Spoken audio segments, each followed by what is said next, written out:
మొదటి వచనం చదువుతాను, రెండవ వచనం మీరు చదవండి.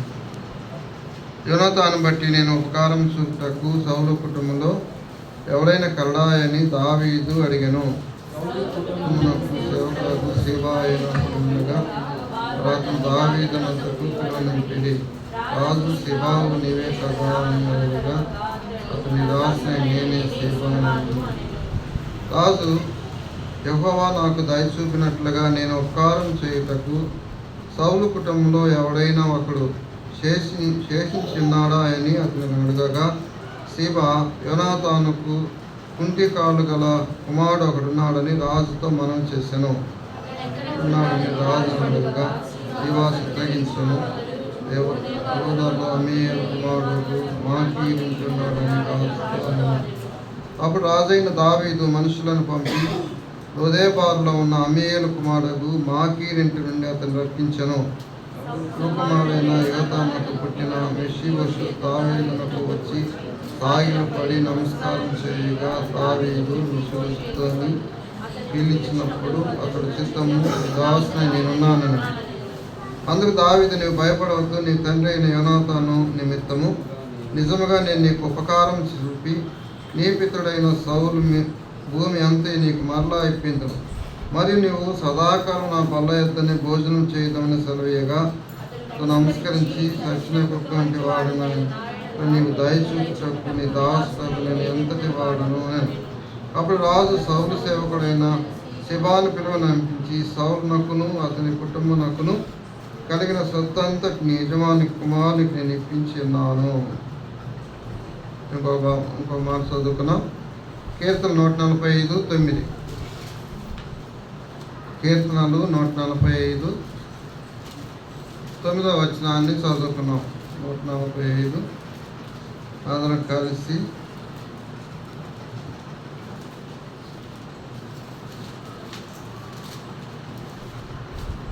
తొమ్మిదవ వచనాన్ని మనందరం కలిసి చదువుకున్నాం. యెహోవా అందరికీ ఉపకారి, ఆయన కనికరములు ఆయన సమస్త కార్యముల మీద ఉన్నవి. ప్రార్థన చేసుకున్న దేవుని సహాయం కొరకై.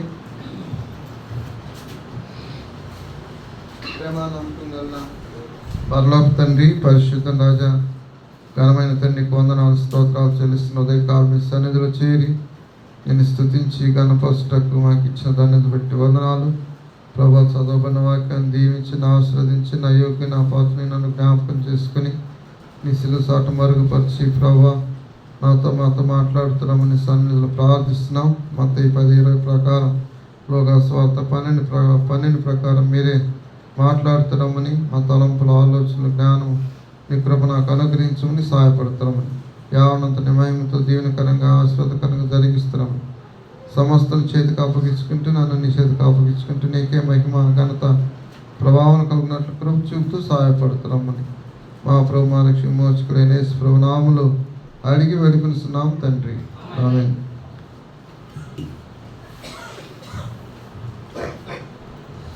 చదువుకున్న భాగం చూసినప్పుడు కీర్తన గ్రంథం 145 అధ్యాయంలో దావీదు మహారాజు చక్కగా ఒక మాట రాస్తూ వచ్చినాడు. 9వ వచనం చూసినట్లయితే యెహోవా అందరికీ ఉపకారి, ఆయన కనికరములు ఆయన సమస్త కార్యముల మీద ఉన్నవి. కాబట్టి దేవుడు అందరికీ ఉపకారి అని ఇక్కడ రాయబడుతూ వచ్చింది. దేవుడు అందరికీ ఉపకారి అంటే అందరికీ మేలు చేసేవాడు. కాబట్టి దేవుడు ఎప్పుడు కూడా అందరికీ సహాయం చేసేవాడు, మేలు చేసేవాడు. కనుక దేవుడు అందరి ఎడల కృప చూపేవాడికి కూడా అని రాయబడుతూ వచ్చింది. ఆయన కార్యాలు ఎంతో గొప్పవి. కనుక ఇక్కడ చూసినప్పుడు సమస్త కార్యముల మీద ఉన్నవి ఆయన కనికరం. కాబట్టి దేవుడు చేసే కార్యాలు మన కనికరం మీద ఉంటాయి.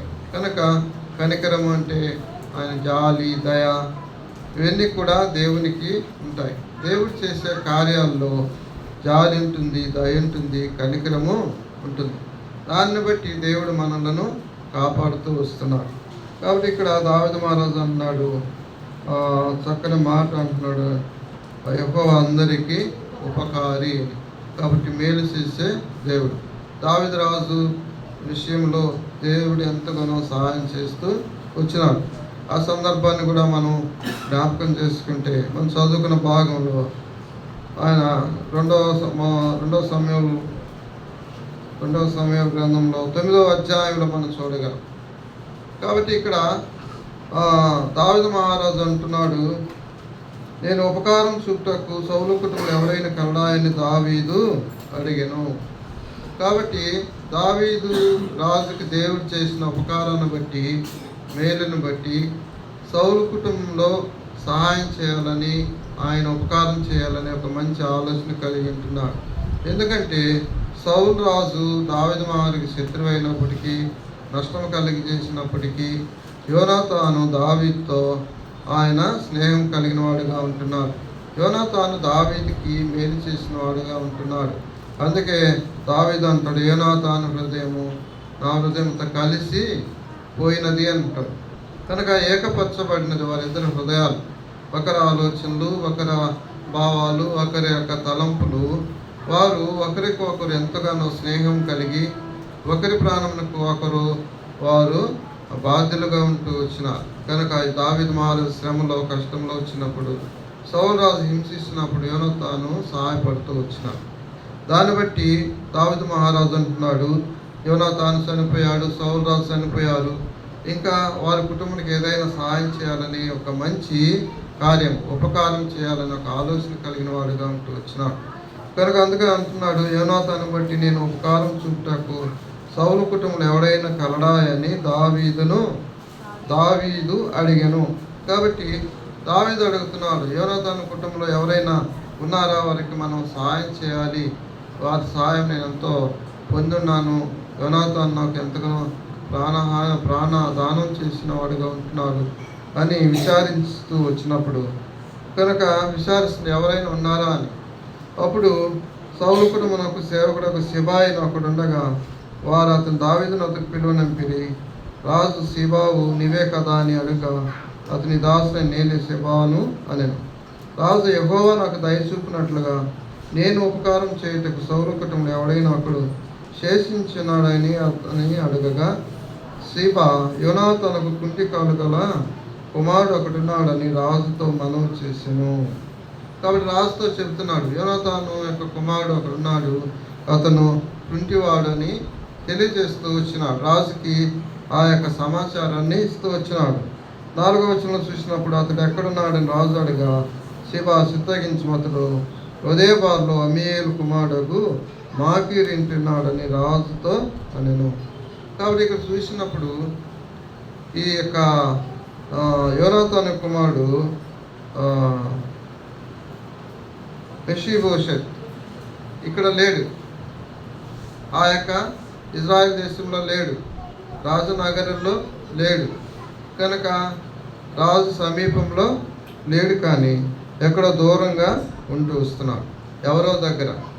ఎందుకు అలాంటి పరిస్థితి ఏర్పడిందంటే, యుద్ధం వచ్చినప్పుడు ఆ యుద్ధంలో ఈ మెఫీబోతు చిన్నవాడుగా ఉంటూ వస్తున్నాడు. కాబట్టి ఈ చిన్నవాడుగా ఉన్నప్పుడు ఆ మెఫీబోతును ఒక దారి ఆమె సాకే ఆమె తీసుకువెళ్తూ ఆమె కింద పడి రెండు కాళ్ళు విరుగుతాయి. చూడండి 4వ అధ్యాయం 4వ వచనాన్ని చదువుదాం. 2వ సమయం 4వ అధ్యాయం 4వ వచనాన్ని చదివినప్పుడు, సౌలు కుమారుడు యోనాతానుకు కుంటివాడు కుమారుడు ఒకడుండెను.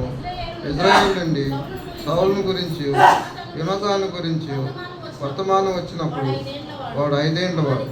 వాని దాది వాడిని ఎత్తుకొని పరుగున పారిపోగా వాడి పడి కుంటివాడైన, వాని పేరు మెఫీబోషెత్.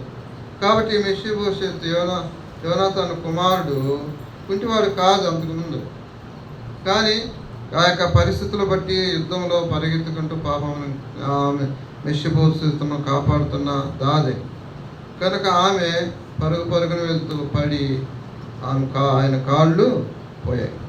కాబట్టి ఇప్పుడు కుంటివాడు ఎక్కడుంటున్నాడు, రాజనగరికి దూరంగా ఉంటున్నాడు, కనుక తన బంధువుల దగ్గర కూడా లేడు, ఎవరో దగ్గర నివాసం ఉంటున్నాడు, తండ్రి లేడు, ఎవరు లేరు, కనుక సంరక్షణ ఎవరు లేకుండా ఉంటూ వస్తున్నాడు. కనుక దావీదు మహారాజు ఉపకారం చేయాలనే ఉద్దేశంతో యోనాతాను కుటుంబంలో నుంచి ఆ యొక్క మెషీబోషెతును కొరకు సమాచారం అడిగి తెలుసుకొని అతన్ని తీసుకొస్తూ వచ్చినాడు. కనుక ఎక్కడికి తీసుకొచ్చినాడు? రాజనగరికి తీసుకువచ్చినాడు, తన నివాసానికి తీసుకువచ్చినాడు. 5వ వచనం మనం చదివినప్పుడు, అప్పుడు రాజైన దావీదు మనుషులను పంపి లోదేబారులో ఉన్న అమ్మీయేలు కుమారుడు మాకీరు నుండి అతన్ని రప్పించను. ఎక్కడికి వచ్చినాడు? ఎక్కడ ఉన్న మెషీబోషెతు రాజనగరికి వచ్చినాడు. ఎక్కడ ఉన్న మెషీబోషెతు ఎవరో దగ్గర ఉంటున్న ఆదరణ లేకుండా ఉంటున్న మెషీబోషెతు రాజు సమీపమునకు తీసుకొస్తూ వచ్చాడు. కాబట్టి ఆయనకు ఉపకారం చేస్తూ వచ్చినాడు. కనుక తన సౌలు రాజును బట్టి కాకుండా యోనాతాను బట్టి ఆయనకు ఒక మంచి ఉపకారం చేయాలని, వాళ్ళ కుటుంబానికి మేలు చేయాలనే ఉద్దేశం కలిగి ఏం చేస్తూ వచ్చినాడు? ఆ మెషీబోషెతును పిలిపిస్తూ వచ్చినాడు. కనుక ఆయన సేవకులు చెప్పి తీసుకురండి, ఎక్కడున్నాడో మెషీబోషెతు, ఆయన తీసుకుని రాజనగర్లో పెట్టమన్నాడు. కాబట్టి ఆయన ఇప్పుడు ఎక్కడో బయటున్న మెషీబోషెతు రాజ నివాసంలోకి వచ్చాడు. ఇజ్రాయెల్ దేశంలోనికి వచ్చినాడు. దావీదు మహారాజు ఉండే రాజ్యంలోనికి వచ్చినాడు. అంతేకాదు ఆయన ఇంటిలోకి వచ్చినాడు. కాబట్టి ఆయన్ని సంరక్షించడానికి ఆయన ఒక ఉపకారం చేస్తూ వస్తున్నాడు. ప్రియమైన వాళ్ళారా, యేసు ప్రభు మనందరికీ ఉపకారి. మనందరి విషయంలో దేవుడు అలాంటి ఆలోచనను దావీదు మహారాజు చేస్తూ వచ్చాడు. దేవుని యొక్క మంచి ఆలోచనను దావీదు మహారాజు అలవర్చుకుంటూ ఆయన ఉపకారం చేస్తూ ఆ కుటుంబానికి ఉపకారాన్ని మేలును చేయని ఉద్దేశంతో మెషీబోషెతును పిలిపిస్తూ వచ్చినాడు. దేవుడు మన ఎడలకు కూడా ఎక్కడో ఉన్న మనలను, దూరస్తులైన మనలను, ప్రభువుని ఎరగని మనలను ఆయన మనకు ఉపకారం చేస్తూ వచ్చినాడు. కనుక మనం చూసినట్లయితే దేవుని వాక్యంలో చక్కని మాట ఉన్నది. ఎఫ్ఎస్సీ రాసిన పత్రిక 2వ అధ్యాయం 12వ వచనాన్ని మనం చదువుకున్నాం. ఎఫ్ఎస్సీ రాసిన పత్రిక 2వ అధ్యాయం వాగ్దాన నిబంధనలు లేని పరజనులను, నిరీక్షణ లేని వారును, లోకమందు దేవుడు లేని వారునై ఉండి క్రీస్తుకు దూరస్తులై ఇంటిరని మీరు జ్ఞాపకం చేసుకొనుడి. కాబట్టి ఒకప్పుడు మనం ఎక్కడంట దూరస్తులుగా ఉంటూ వస్తున్నాం. కాబట్టి ఇప్పుడు మనల్ని దేవుడు ఏం చేస్తూ వచ్చినాడు? సమీపస్తులుగా వస్తున్నాం. కనుక ప్రభువుని ఎరగని వారముగా ఉంటూ వచ్చాం. కనుక ప్రభు అంటే ఎవరో తెలియదు. కనుక పరదేశులుగా ఉంటూ వచ్చినాం. సహపౌరులు కాక, అంటే దేవునితో ఆయన ప్రజలుగా ఉండక పరదేశులుగా ఉంటూ వస్తున్నాం. నిబంధన లేని పరజనులుగా ఉంటూ వచ్చినాం. నిరీక్ష లేని వారుగా ఉంటూ వచ్చినాం. లోకమందు దేవుడు లేని వారుగా ఉంటూ వచ్చినాం. కాబట్టి యేసు ప్రభు ఏమిటో తెలియదు. ఆయన శక్తి సామర్థ్యాలు, ఆయన మహిమ మనం ఎరగని వారముగా, దూరస్థులముగా ఉంటూ వచ్చినాం. అయితే దేవుడు మనల్ని ఏం చేస్తూ వచ్చినాడు? క్రీస్తుకు దూరస్థులైంటి మీరు జ్ఞాపకం చేసుకునేండి. అయినను మునుపు దూరస్థులైన మీరు ఇప్పుడు క్రీస్తు యేసునందు క్రీస్తు రక్తము వలన సమీపస్తులై ఉన్నారు. ఒకప్పుడు మనం ఎలాగున్నామంట? దూరస్థులమై ఉంటున్నాం, పరజనులమై ఉంటున్నాం, దేవుని ఎరిగిన వారుగా ఉంటూ వస్తాం. అయితే దేవుని యొక్క కనికరమును బట్టి, కృపను బట్టి ఇప్పుడు ఆయన సమీపస్తులుగా మనల్ని చేసుకుంటూ వచ్చినారు. ఆయన యేసు ప్రభు మన ఎడల చూపిన జాలిని బట్టి, కనికరాన్ని బట్టి మనం ఒకప్పుడు దూరస్తులైన మనము సమీపస్తులుగా ఉండటానికి గొప్ప అవకాశం ఇచ్చాడు దేవుడు. కనుక మన ఎడల ఆయన కనికరాన్ని చూపించాడు, ఉపకారం చేస్తూ వచ్చాడు. దేవుని ఎరగని వారైన మనలను, కనుక మనలను ఆయన ప్రేమిస్తూ మన కొరకు ఆయన ప్రాణం పెట్టినాడు. మనం రక్షించే దానికోసమై, మనం సమీపస్తులుగా చేసుకునే దానికోసమే యేసు ప్రభు మన కొరకు ఏం చేస్తున్నాడు? గొప్ప ఉపకారం చేస్తూ వచ్చాడు. ఎవరు చేయని కార్యాన్ని చేస్తూ వచ్చాడు. కాబట్టి ఆయన సమీపస్తులుగా మనం ఉండేదానికి ఆయన ఇష్టపడుతూ వచ్చినాడు. కనుక అదేవిధంగా దావీదు మెషీబోషెతును దావీదు మహారాజు ఏం చేస్తూ వచ్చినాడు? తన ఇంటిలో చేర్చుకుంటూ వచ్చాడు, సమీపస్తుడిగా చేసుకున్నాడు. ఎక్కడో ఉన్న మెషీబోషెతు ఇప్పుడు రాజనగరంలో ఉంటున్నాడు, రాజగృహంలో ఉంటున్నాడు, దావీదు నివాసంలో ఉంటున్నాడు. కనుక ఎంత గొప్ప విషయము మెఫీబోషెతు. అదేవిధంగా దేవుడు మన ఎడల కూడా ఆయన అలాంటి ప్రేమను చూపిస్తూ వచ్చినాడు. అదేవిధంగా మనం చూసినప్పుడు మొదటగా ఇంకో వచనాన్ని కొలస్సీ రాసిన పత్రిక 1వ అధ్యాయం 21వ వచనాన్ని చదువుకున్నాం. మరియు గత కాలమందు దేవునికి దూరస్తులను మీ దుష్క్రియల వలన మనస్సులో విరోధ భావం గలవారునై ఉండిన మిమ్మును కూడా తన సన్నిధిని పరిశుద్ధులుగాను నిర్దోషులుగాను నిరపరాధులుగాను నిలవబెట్టుటకు మాంసయుక్తమైన దేహం అందు మరణం వలన ఇప్పుడు మిమ్మల్ని సమాధానపరచును. కాబట్టి ఇక్కడ రాయబడిన ప్రకారం గత కాలం దేవునికి దూరస్తులను దుష్క్రియల వలన మీ మనసులో విరోధ భావం గలవారై ఉండిన మిమ్మును కూడా, అంటే మనం దూరస్థులం ఏ విధంగా ఉంటున్నాము? మన దుష్క్రియల వలన, మన చెడు తలంపులు, చెడు కార్యాలు, పాపపు ఆలోచనలు, పాపపు క్రియల వలన మనం ఎలాగుంటూ వచ్చినామంట? దూరస్థులుగా ఉంటూ వచ్చాం. అయితే ప్రభువైన యేసుక్రీస్తు మనల్ని సమీపస్తులుగా చేయుటకు, పరిశుద్ధులుగా, నిర్దోషులుగా, నిరపరాధులుగా చేయుటకు ప్రభువే మన కోసము ఆయన బలిగా, అర్పణగా చేయబడుతూ వచ్చినాడు. మనం సమాధానపరిచిన దేవునికి మనకు సమాధానం లేని స్థితిలో మనం ఉన్నప్పుడు దేవుడే మనకు ఏం చేస్తూ వచ్చినాడు? సమాధానపరుస్తూ వచ్చినాడు. కాబట్టి దూరస్థులైన మనలను సమీపస్తుడిగా చేస్తూ వచ్చాడు. కాబట్టి మనము ఒకప్పుడు దేవుని ఎరిగిన వారము, దేవుని ప్రజగా ఉండని వారము, లోకములో నశించిపోయిన మనలను దేవుడు ఏం చేస్తూ వచ్చినాడు? సమీపస్తులుగా చేస్తున్నాడు. కాబట్టి మనము ఆ ప్రభువుని, ఆయన కనికరమును, ఆయన మనం చేసిన మేలును బట్టి మనము ఎంతగానో స్తుతించి ఆరాధించి మనము గణపరిచే వారంగా ఉండాలని మనం చేస్తూ ఉంటున్నాం. రెండవది చూసినప్పుడు మెఫీబోషెతు 13వ వచనాన్ని చదువుకున్నాం.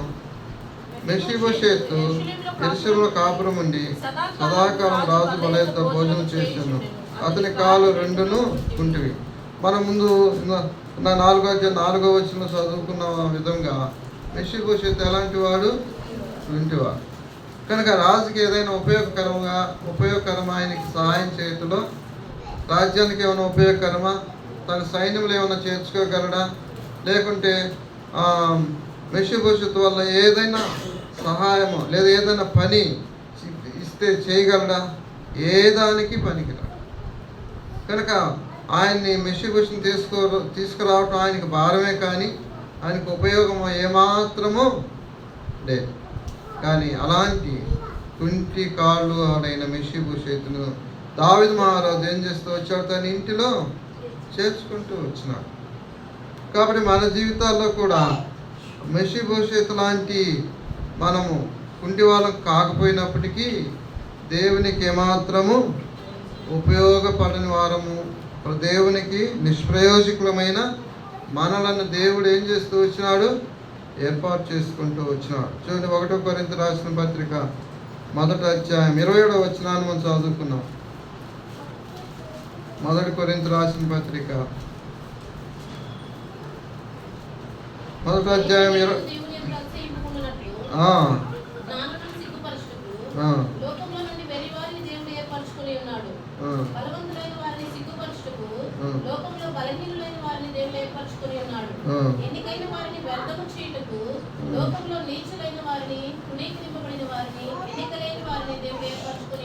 కాబట్టి ఇక్కడ చూసినప్పుడు ఎలాంటి వారిని దేవుడు ఏర్పాటు చేస్తున్నాడంట?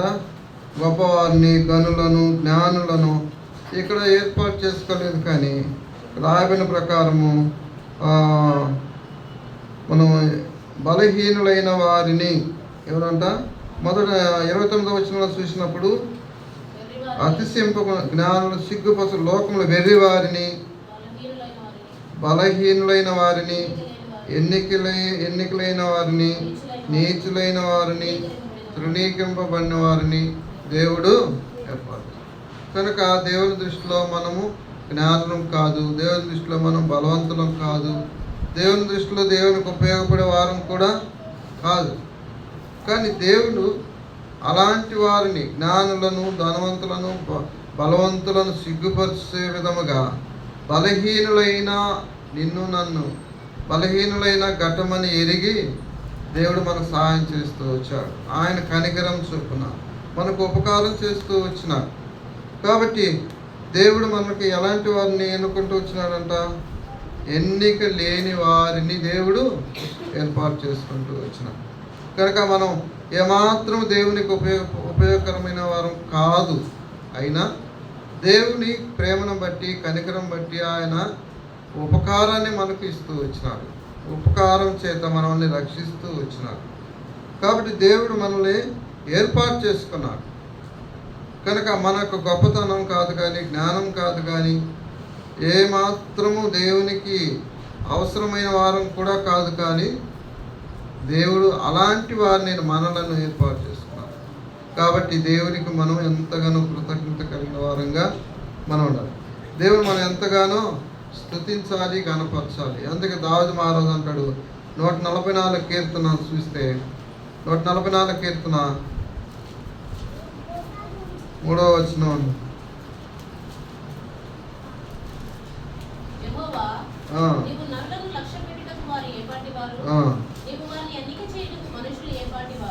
కాబట్టి ఇక్కడ చూసి మనం చదివిన భాగంలో చూసినప్పుడు, యెహోవా నీవు నరులను లక్ష్య పెట్టకు, వారు ఏ పాటి వారు అని అంటాడు. నిజమే కదా, మనం ఏ పాటి వారమే.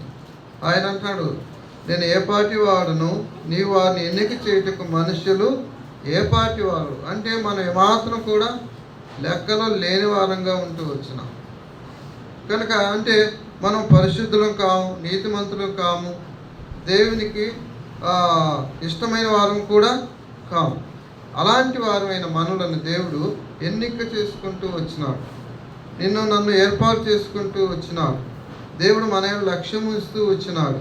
దేవుడు మనల్ని ఎన్నుకుంటూ వచ్చినాడు. కనుక మన దేవుని ఎంతగా ఘనపరచాలో.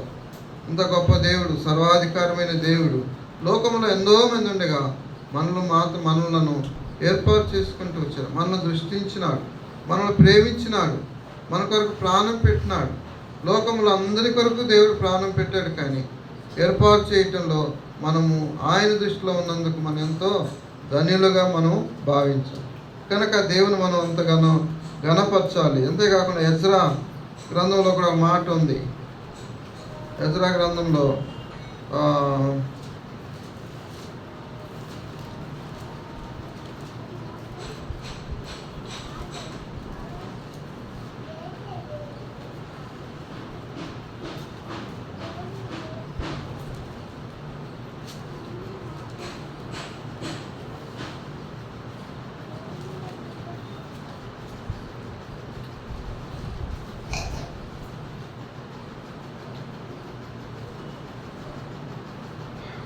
9వ అధ్యాయం 15వ వచనం చదువుదాం.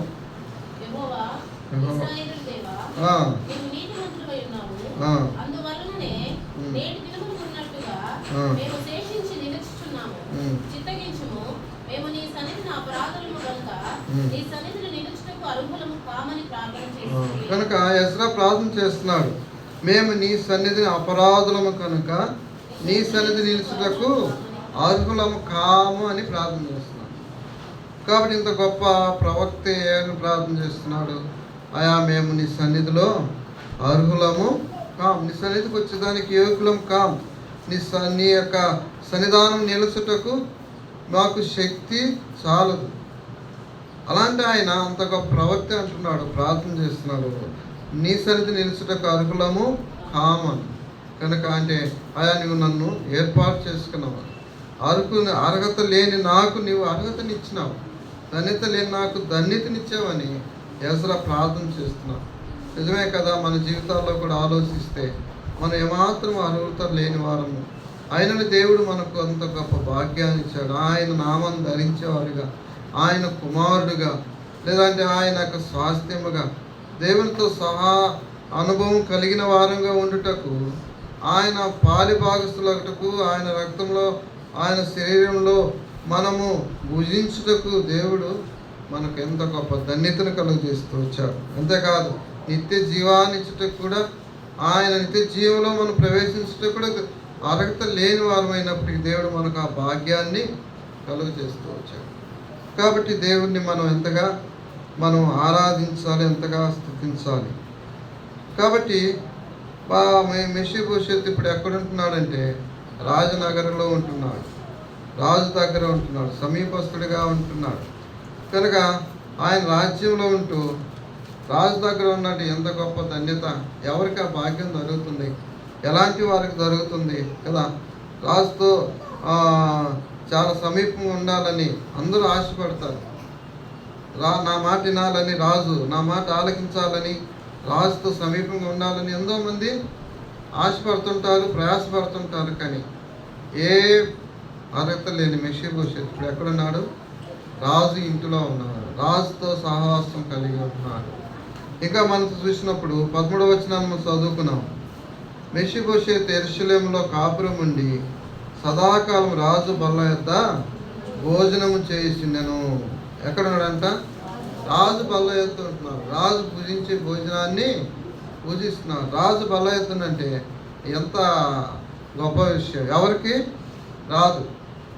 కనుక రాజుతో కలిసి భోజనం చేయటం, రాజుతో కలిసి బల్ల యొద్ద ఉండటం అనేది ఎంత గొప్ప ఘనతతో కూడినది.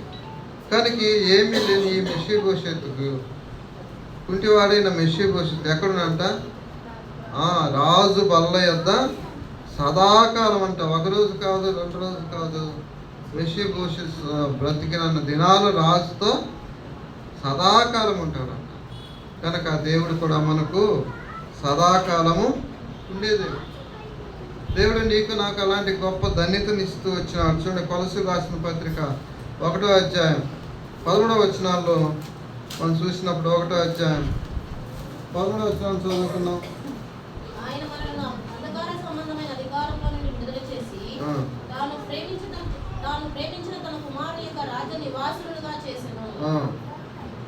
కాబట్టి ఇక్కడ చూసినప్పుడు మన ఎవరుగా చేశాడంట?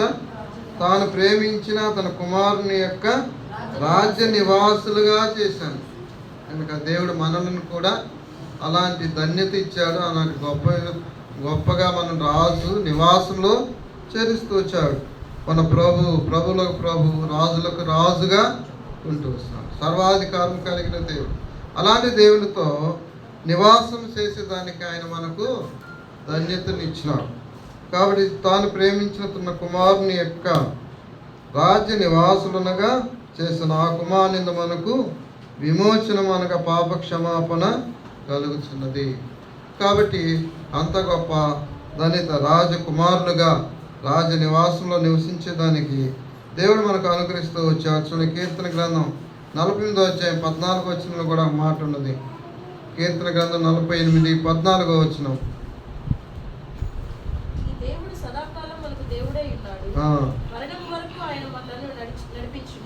కాబట్టి దేవుడు మనకు సదాకాలం మనకు దేవుడై ఉంటున్నాడు. మరణం వరకు ఆయన మనల్ని నడిపించేవాడుగా ఉంటున్నాడు. కాబట్టి దేవుడు మనకు సదాకాలం మనతో ఉండే దేవుడు. కనుక మెషీబోషెత్ రాజు ఎలాగో ఆయన సదాకాలము ఉంటూ వచ్చినాడు. దేవుడు మనకు సదాకాలంగా ఉండే దేవుడు. కాబట్టి రాజు చనిపోవచ్చేమో, మెషీబోషెత్ చనిపోవచ్చేమో, కానీ మన దేవుడు యుగయుగములు సజీవుడు. కనుక మనం చనిపోవచ్చేమో, కానీ మనము యుగాయుగములు ఎవరితో ఉంటాం? దేవునితో ఉంటాం. మనం బ్రతికినా దేవునితోనే ఉంటాం, చనిపోయినా దేవునితో. అంటే సదాకాలం యుగాయుగములు దేవుడు మనతో ఉంటాం, మనం దేవునితో ఉంటాం. అంత గొప్ప భాగ్యాన్ని దేవుడు మెషీబోషెత్తుకు లేకపోవచ్చు. చనిపోతే రాజు చనిపోతే ఆ నుంచి పంపించేస్తారు. మెషీబోషెత్ చనిపోతే ఆ నుంచి ఉండడు. కానీ మనకు అలాంటి కాదు.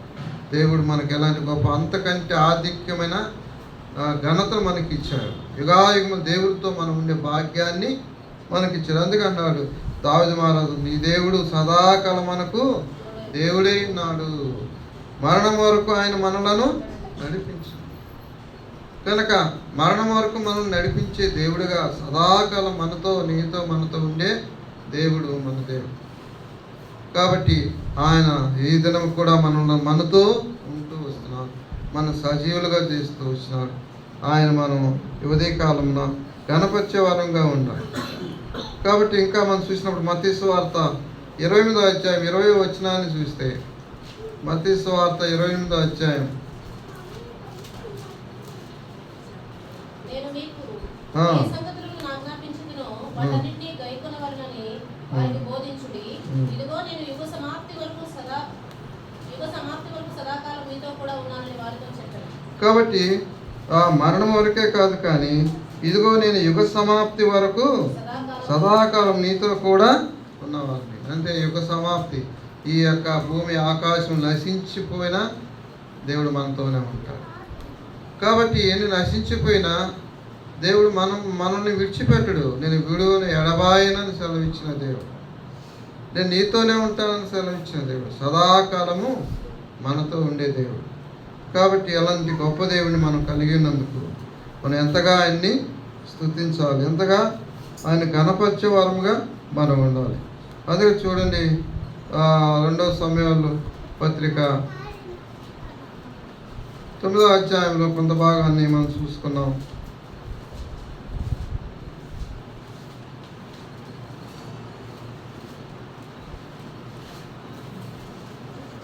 తొమ్మిదవ అధ్యాయంలో మనం చూసినప్పుడు 9వ వచనాన్ని, అప్పుడు రాజు సౌలు సేవకుడైన సిబాను పిలువనంపి సౌలునకును అతని కుటుంబమునకును కలిగిన సొత్తు అంతటిని నీ యజమాని కుమారునికి నేను ఇప్పించి ఉన్నాను. కనుక మొత్తం అన్ని పోగొట్టుకొని మెషీబోషెత్ దూరంగా ఉంటున్న మెషీబోషెత్కు రాజు ఏం చెప్తున్నంట, సౌలు రాజు స్వాస్థ్యాన్ని అంతటిని నేను నీకు ఇప్పిస్తున్నాను. అంటే పోగొట్టుకున్న సమస్తాన్ని తిరిగి ఆయనకి ఇప్పిస్తున్నాడు. ఆయనకి ఇస్తున్నాడు. ఎవరికి? మెషీబోషెతుకి ఇస్తున్నాడు. ఆయన ఏం చేసుకుంటాడు? కుంటివాడు, ఎవరు లేరు, కానీ అవన్నీ చూడాల. మొత్తం ఆస్తి, నీ ఆస్తి, నీ తండ్రి ఆస్తి, నీ తాత ఆస్తి, సౌలుకున్న మొత్తం ఆస్తిని స్వాస్థ్యాన్ని అంతటిని నీకు ఇస్తున్నా అంటున్నాడు. కాబట్టి ఎంత గొప్ప ఘనపరుస్తున్నాడు కదా. ఎలాంటి వాడు మెషీబోషెతు? దేనికి పనికిరానివాడు, దేనికి యోగ్యత లేనివాడు, రాజుకి అస్సలు పనికిరానివాడు. అంతేకాదు, ఆయన ఉండి ఎన్ని ఆస్తిని అంతటిని చూసుకునే శక్తి సామర్థ్యాలు లేనివాడు. ఎందుకంటే కుంటివాడు. ఆయన ఎలాంటి వాడు? కుంటివాడు. కనుక ఆయన ఏం చేయలేని స్థితి.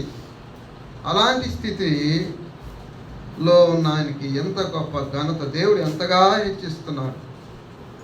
కనుక ఆ స్వాస్థ్యాన్ని అంతటిని ఇప్పిస్తున్నాడు. ఎంత కదా. మనకి ఎప్పుడన్నా మన తండ్రి స్వాస్థ్యం, రావాల్సిన స్వాస్థ్యం ఏదో ఒక ఎకరో, ఒక 20 సెంట్లో 3 సెంట్లో వస్తే మనం ఎంతగా సంతోషపడతాం.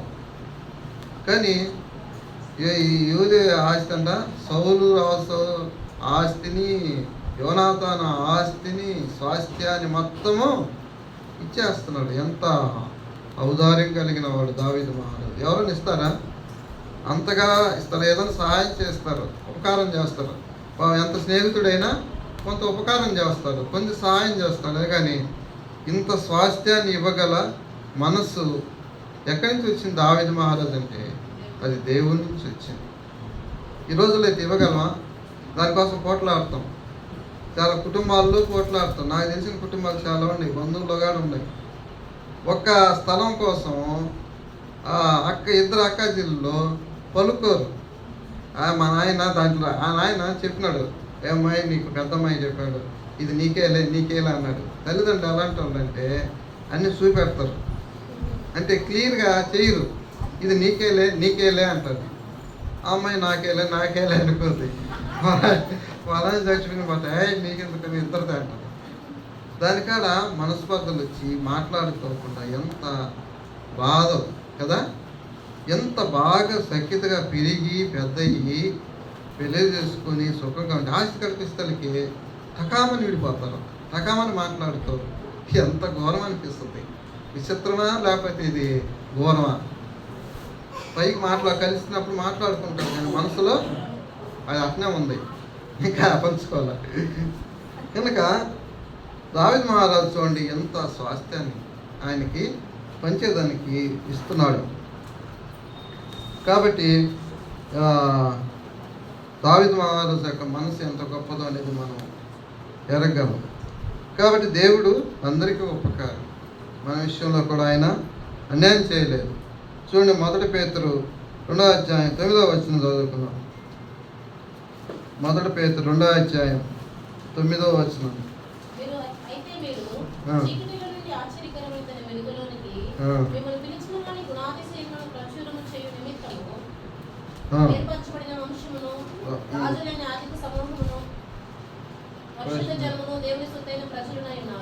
కాబట్టి ఇప్పుడు దేవుడు మనకేమి ఇచ్చినంట?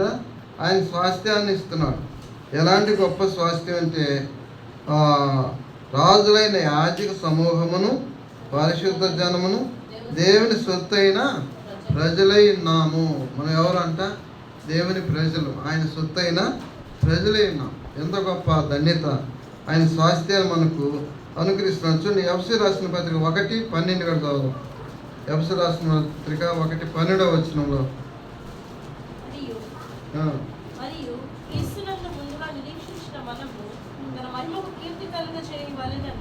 దేవుడు తన చిత్త ప్రకారమైన సంకల్పమును బట్టి మనల్ని ముందుగా నిర్ణయించి ఆయన ఎంత స్వాస్థ్యముగా ఏర్పరచెను. ఆయన తన చిత్తానుసారముగా చేసిన నిర్ణయం చొప్పున సమస్త కార్యములను జరిగించుచున్నాడు. కాబట్టి దేవుడు తన చిత్త ప్రకారమైన సంకల్పం బట్టి మనల్ని ముందుగా నిర్ణయించి ఆయన స్వాస్థ్యముగా ఏర్పరచు. దేవుడు మనల్ని నిర్ణయించిన సంకల్పం బట్టి కనుక ముందుగా దేవుడు మనల్ని ఏం చేస్తున్నాడు? ఏర్పాటు చేసుకున్నాడు. కనుక ఆయన స్వాస్థ్యాన్ని మనకు ఇచ్చే దేవుడుగా ఉంటున్నాడు, ఇస్తున్నాడు.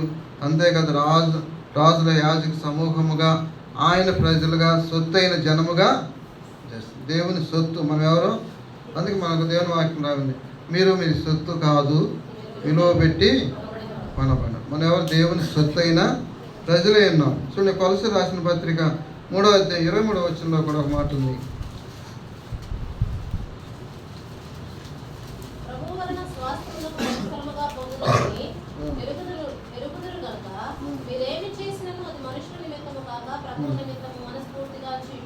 కాబట్టి ప్రభు వలన స్వాస్థ్యమును ప్రతిఫలముగా పొందుదామని ఎరుగుదాము. కాబట్టి మనకు ప్రభు వల్ల ఏంది వస్తుంది?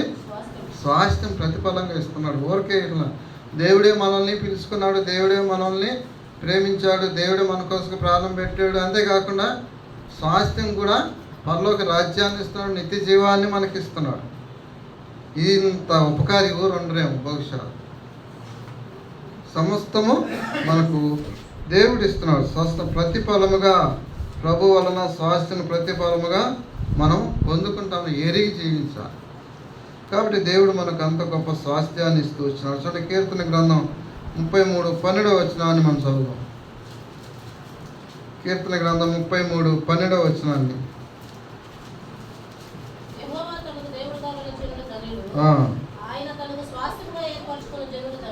కాబట్టి ఇప్పుడు ఎవరు ధన్యులు? ఆయన స్వాస్థ్యముగా చేయబడిన మనము ధన్యులు. కాబట్టి దేవుడు మనకు అర్హతనిచ్చాడు, ఆయన ధన్యతనిచ్చాడు, కనుక యోగ్యతనిచ్చాడు. ఆయన సన్నిధిలో ఉండేదానికి గొప్ప స్వాస్థ్యాన్ని మనకిచ్చాడు. యెహోవా తమకు దేవుడు కాగల జనులు ధన్యులు, ఆయన తనకు స్వాస్థ్యముగా ఏర్పరచుకున్న జనులు ధన్యులు. దేవుడు మనల్ని స్వాస్థ్యంగా ఏర్పాటు చేసుకుంటూ వచ్చాడు. కనుక దేవుడు మనకి ఎంత ధన్యతనిచ్చినాడు. కాబట్టి ఉదయకాలంలో మనము దేవుని ఎంతగానో స్తుతించి ఆరాధించి కనపరచాలి. మెషీబోషెత్తుని గురించి చూసినప్పుడు ఎక్కడో ఉన్న మెషీబోషెత్తు ఆయన సమీపస్తుడిగా చేస్తూ వచ్చాడు. మన జీవితాల్లో కూడా దేవుడు మన ఎరుగని వారంగా ఉంటే, మనము అన్యులుగా ఉంటే, ఆ పాపం లోకంలో నశించిపోతుంటే దేవుడు మన సమీపస్తుడిగా చేస్తూ వచ్చాడు. అలాగే మెషీబోషెత్తు కుంటివాడుగా ఉండి దేనికి ఉపయోగపడని వాడుగా ఉంటే దేవుడు మనల్ని ఎన్నిక లేని వారైనా మనల్ని ఎన్నుకొని ఆయన యాజక సమూహంలో, రాజవంశంలో ఆయన ప్రజలుగా చేసుకుంటూ వచ్చినాడు. అంతేకాదు, మెషీబోషెత్తు ఎక్కడుంటున్నాడు? రాజ నివాసంలో ఆయన బల్ల ఎత్తున సదాకాలం ఉంటున్నాడు. కనుక దేవుడు మనకు కూడా సదాకాలం అంతా ఉండి మన మరణము వరకు ఆయన తోడుగా ఉండి మనం నడిపించేవాడుగా ఉంటూ వస్తున్నాడు. అంతేకాకుండా ఆయన స్వాస్థ్యాన్ని, పరలోక రాజ్యం అనే స్వాస్థ్యాన్ని కనుక దేవుడు మనకు అనుగ్రహిస్తున్నాడు. యుగాయుగములు ఆయనతో ఉండి స్వాస్థ్యాన్ని ఆయన సొత్తుగా మనం చేసుకొని ఆయనతో జీవించే భాగ్యం దేవుడు మనకు అనుగ్రహించాడు. ఇన్ని గొప్ప మేలులు, ఇన్ని గొప్ప కార్యములు మన పట్ల చేస్తూ వచ్చాడు. కాబట్టి దేవుని మనం ఏం చేయాలి? మనం స్తుతించి గణపరిచి ఆరాధించాలి. కనుక ఈ విధంగా దావీదు మహారాజుతో అంటాడు, మొదటి దినవృత్తాంతం 17:16 నేను ఏ పాటి వాడను అని అంటాడు. నన్ను గణపరచుటకు, నన్ను హెచ్చించుటకు నేను ఏ పాటి వాడను అంటాడు. కనుక ఆయన అంతగా తగ్గించుకుంటూ వస్తున్నాడు. అదేవిధంగా మెషీబోషెతు కూడా అంటాడు, అదే మాట ఆయన రాజుతో అంటాడు. 9వ వచనంలో చివరిగా మనం చూసినప్పుడు, చచ్చిన కుక్క వంటి వాడే నాయుడు నీవు దయ చుట్టకు నీ దాసుకు నేను ఎంతటి వాడను. కాబట్టి మనం కూడా ఏ పాటి వారమని ఆలోచిస్తే మనం కూడా ఏ పాటి వారము, ఏ పాటి వారం కాం కదా. కనుక మనము ఏ యోగ్యత లేదు. దేవుడు మన దృష్టిని చూస్తే మనలో ఏ మంచితనం లేదు, ఏ పరిశుద్ధత లేదు, ఏ ఘనకార్యములు మనలో లేవు. కానీ దేవుడు ఆయన మనం ప్రేమిస్తూ వచ్చాడు. ఆయన దేవుడిని, ప్రభువా నేను నీ సన్నిధిలో నిలుచుటకు నేను ఏ పాటి వాడిని, నన్ను గణపరచుటకు నేను ఏ పాటి వాడిని, నాకు నీ స్వాస్థ్యాన్ని ఇచ్చుటకు నేను ఏ పాటి వాడినని మనం ఎంతగా ఆయన స్తుతించినా సరిపోదు, ఎంతగా మనము గణపరిచినా సరిపోదు. కాబట్టి ఉదయకాలంలో దేవుడు మన సజీలుగా చేస్తూ వచ్చినాడు. ఆయన సన్నిధిలో మనం నిలబెడుతూ వచ్చినారు. లోకంలో నశించిపోకుండా దేవుడు మనల్ని ప్రత్యేకంగా ఏర్పరచుకొని మనల్ని గణపరుస్తున్నాడు. ఆయన ప్రజగా, ఆయన స్వాస్థ్యముగా, ఆయన సొత్తైన జనముగా దేవుడు మనం చేస్తున్నాం. కాబట్టి ఉదయకాలం దేవుని మనం ఆరాధించి గణపరిచి మహిమపరుస్తాం. దేవుడు వాక్యాన్ని దీవించి ఆశీర్వదించుకున్నాడు. భాస్కర్